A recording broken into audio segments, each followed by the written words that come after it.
This presentation will focus on Catholic elements in New Orleans voodoo while also discussing the cultural and political reasonings for the syncretization.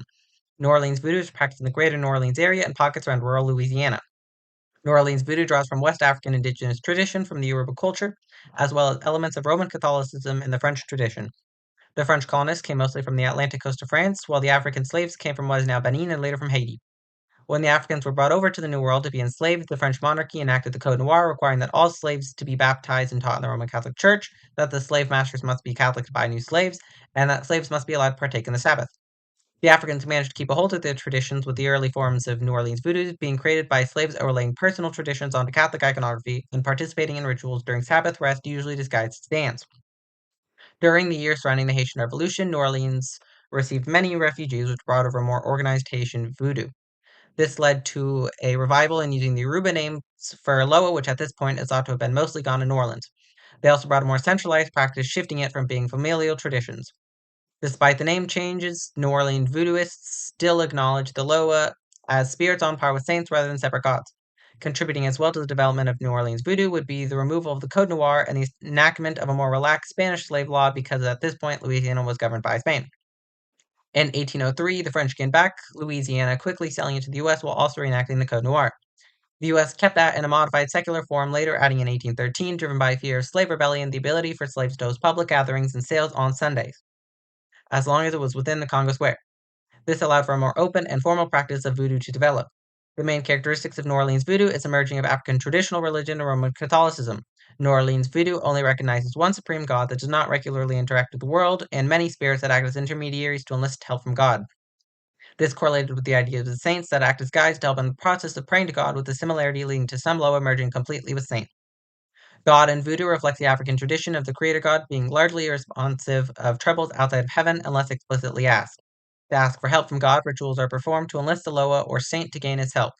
People can also pray directly to God, as they are still seen as all-powerful like in Catholicism, but usually would enlist a saint or Loa.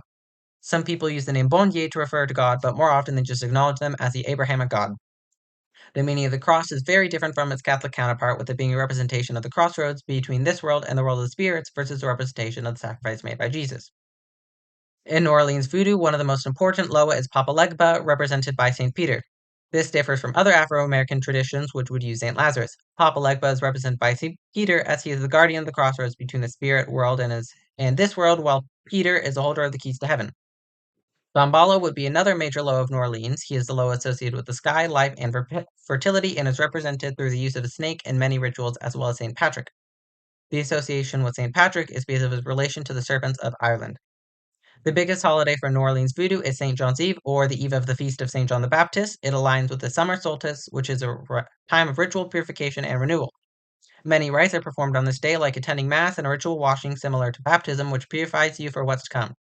It is also a time when the spirits are closer to this world, resulting in many rites acknowledging the ancestors and celebrating the Loa. Voodoo also partakes in ancestor veneration. The ancestors provide power to the practitioners, as well as help to guide their lives. Catholicism does not have a clear ancestor veneration, but the ideas behind saint veneration and ancestor veneration are similar, as they are both seen as guiding forces for someone's life. The most famous practitioner of New Orleans voodoo would be Marie Laveau. Much of the tradition seen today can be credited to her teachings. She was a powerful figure that gained much hatred, as she was a free woman of color with many connections. This hatred, mixed with the political power of Marie Laveau, got reflected into voodoo, with the myth being created that it was a religion of control and manipulation. Marie taught many people of color the ways of voodoo as a form of empowerment and connection to their heritage, but her congregation was not just people of color and had people from all backgrounds, with some reports of a fairly even mix of free and enslaved people of color, as well as white people. Another myth surrounding Marie Laveau that got reflected into New Orleans voodoo would be her heritage. For a while, it was thought that Marie Laveau was descended from Haitian refugees, which was used to invalidate Marie's legitimacy as an important New Orleanian figure, but resulted in people thinking New Orleans voodoo was just an offshoot of Haitian voodoo, rather than a separate phenomenon. In reality, she was born of mixed heritage in New Orleans and practiced strictly New Orleanian voodoo. Marie Laveau gained influence through her connection to the church as well as through her business. She was a hairdresser to clients that had political power in New Orleans, and she would use the information gained to better the life of her and the people of color in her community. She would also go to Mass every Sunday and often volunteered as a healer alongside the clergy. While she was definitely a practitioner of voodoo, as credited by the community members, her workings did not involve control. Rather, they often were tools to help people better their lives, as well as standard rituals to connect with ancestors and Loa. The stigmatization of voodoo came from sensational media like the books of Robert Tallant, perpetuating myths of voodoo and assimilation practices by the U.S. government.